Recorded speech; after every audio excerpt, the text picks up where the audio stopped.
Hey family, welcome back to God's Table. My name is Geraldine. If you are seeing me for your first time, I am so glad that you got to join in on God's Table today.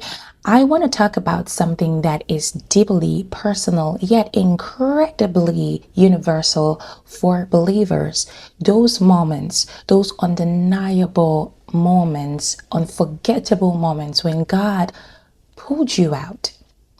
And I know just saying that might have sparked something in your spirit, a memory, a season, a time where you were buried deep in something and it looked like there was no way out.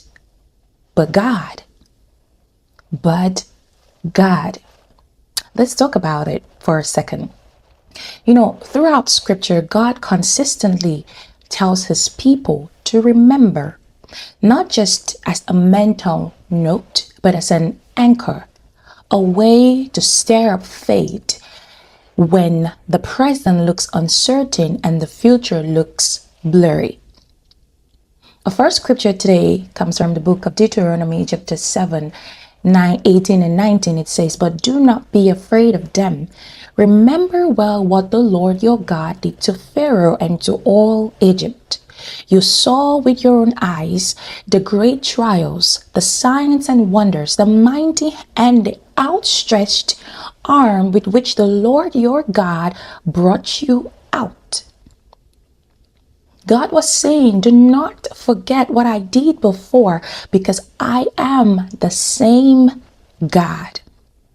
So let me ask you, do you remember when God pulled you out? Do you remember when God pulled you out?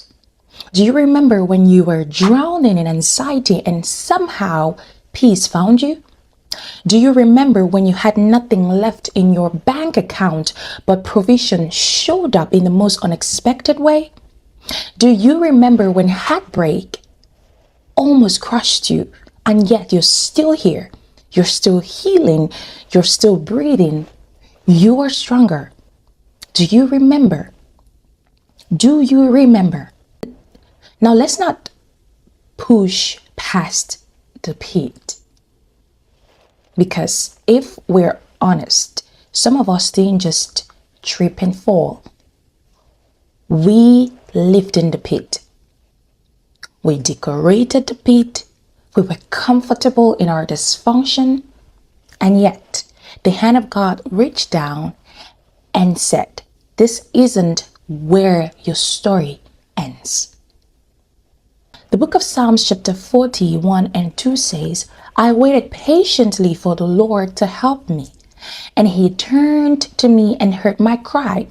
He lifted me out of the pit of despair, out of the mud and the mire. He set my feet on solid ground and steadied me as I walked along." Listen, you didn't climb the pit.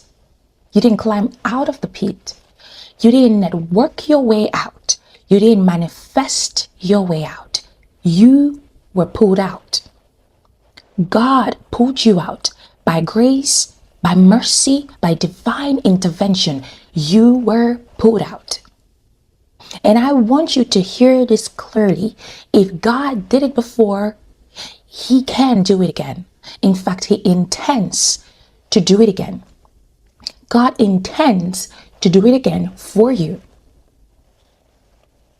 Sometimes we feel guilty for our past. We're embarrassed about what God put us out of. But you see your story, your testimony, it isn't just a memory.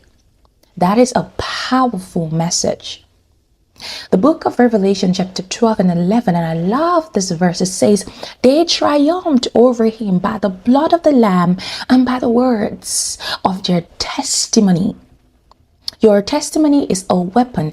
Every time you tell the story of how God delivered you, you put hell on notice and then you stir up the faith of another person. You become a big light to another person's darkness.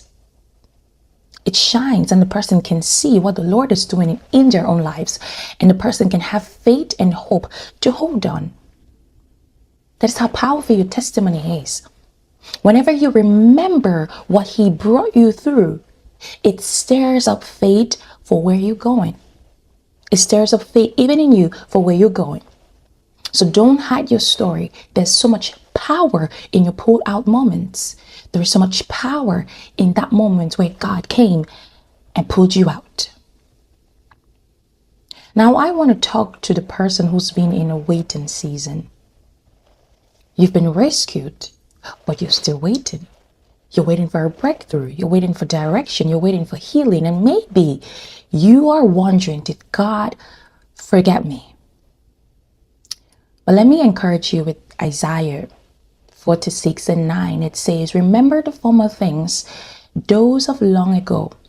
I am God and there is no other. I am God and there is none like me.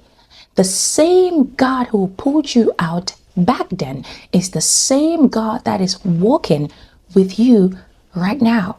The same God, the same God. He didn't rescue you just to abandon you. He didn't bring you this far to leave you. He brought you out for a purpose.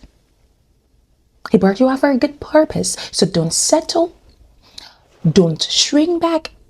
Don't forget what he's already done before.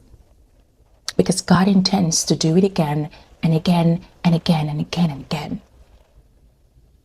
Sometimes we need to look back. Sometimes we really need to look back, not to stay there, but to remind ourselves that he pulled me out of that depression. He pulled me out of that toxic relationship. He pulled me out of that anxiety. He pulled me out of that financial ruin. He pulled me out of addiction. He pulled me out of that sin. God did it. So what makes you think that he can't do it again? What makes you think that he can't handle what you're facing right now? Let this be a reminder. If God put you out before, he will pull you out again and again and again and again, as long as he has to keep pulling you out. Because he's still faithful. Because he is still powerful. And because he is still going about pulling people out. And you are no exception. You are not exempted from what God is doing in the lives of his people in this time and in this age. You are part of God's plan. He has you in mind every second. He covers you. He surrounds you like a shield. You are part of God's project, and he will not abandon you until he has finished his good work in you, around you, and through you. Hallelujah. Thanks for hanging out with me today. If this stirred something in your spirit, take a moment to thank God for those moments where he pulled you out, for the things he's already done. And if you are still in a hard place right now, remember that God is coming for you. He is coming for you. Just stay connected in faith, because God is coming for you. I will see you again in the next video. Until then, keep remembering and keep trusting. God is that faithful. Take care of yourself. God bless you, and bye-bye.